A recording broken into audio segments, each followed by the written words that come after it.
Questo signore si chiama Richard Byrd. È stato tra i primi a sorvolare Polo Nord. Ha fatto parte nelle operazioni così importanti come High Jump e Deep Freeze.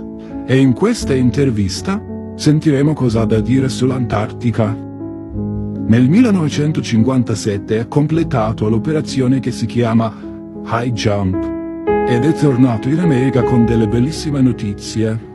Sorvolando Polo Sud, chiamato Antartica, ha scoperto parecchie cose che ha raccontato in questo video e questa intervista. Secondo le sue affermazioni, Antartica è piena di risorse come carbonio che possa servire a tutta l'umanità, tutto il pianeta, tracce di petrolio, tracce di altri materiali importanti e forse anche uranio. Ma la cosa più affascinante è che ha trovato la Terra, grande come gli Stati Uniti, mai vista ed abitata prima d'ora, con un clima mite, abitabile, e che si trova oltre la distesa del ghiaccio del Circolo, dove nessun uomo mai ha messo il piede. Diciamo che questa è stata la sua ultima intervista perché nello stesso anno del 1957 morì a causa dell'arresto cardiaco.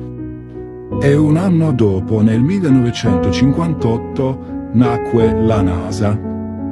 E ancora un anno dopo, nel 1959, venne adottato Trattato Antartico. Unica cosa che posso aggiungere qui è altra cosa importante che è stata detta in questa intervista è che l'altezza della distesa del ghiaccio del circolo antartico è di 10.000 piedi. Non ho trovato la versione tradotta di questa intervista, quindi vi lascio il video originale, lo potete vedere. Admiral Byrd, you've been to both the North Pole and the South Pole. Is there any unexplored land left on this Earth that might appeal to adventurous young Americans? Yes, there is. And not up around the North Pole because it's getting crowded up there now because they find out it's really usable, not only to live in, but militarily. But strangely enough, there's left in the world today an area as big as the United States that's never been seen by a human being. And that's beyond the pole on the other side of the South Pole from Middle America. And I think it's quite astonishing that there should be an area as big as that unexplored. That's a tremendous So challenge. there's a lot of adventure left down at the bottom of the world. Well, Admiral, do you hope to see that? We've found enough of coal within 180 miles of the South Pole in a great ridge of mountains. It's not covered with snow, enough to supply the whole world for quite a while. Well, that's the coal. Now there's evidence of many other minerals. We are pretty sure there's oil. Now that coal shows the bottom of the world. Now by far the coldest spot in the world. Where that coal is gets 100 below zero in the winter. well, It was once tropical. So we think there's oil there, and there's evidence, probably uranium there. is it any secret? Is there uranium there? That would be the only thing that would be practical to actually go after, I suppose. Everything else would be economically unfeasible, wouldn't it? Well, as we recklessly expend our resources, the time will come when we'll have to go after that stuff down there. Well, you know, I avoided what you said about uranium. I'm not sure about that. I don't want to have the world fight over the Antarctic. And Robert, is there a competition among other nations to try to get information about Antarctica and possibly to secure some of these resources? Well, yes. There are now 7 nations very much interested. Russia is interested tremendously. That I'm sure of. Australia has an expedition down there.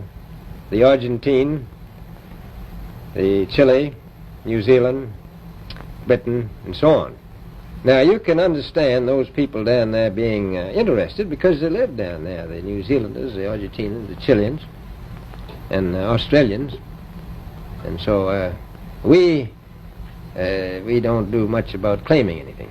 Admiral, you make Do we this sound a little crowded. Are there that many expeditions now there or en route there?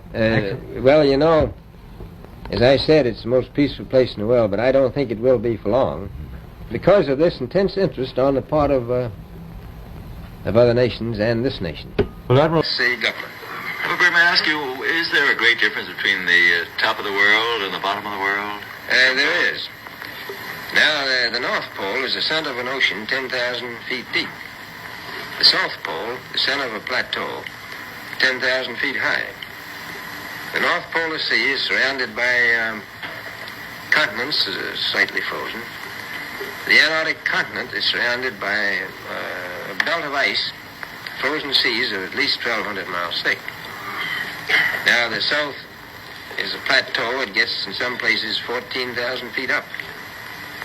I've been over areas about 13,000. And it's a little bit chilly up there. So there's that big difference between the top and bottom of the world. The North really isn't very cold up there on the Arctic Ocean. Not compared to the South.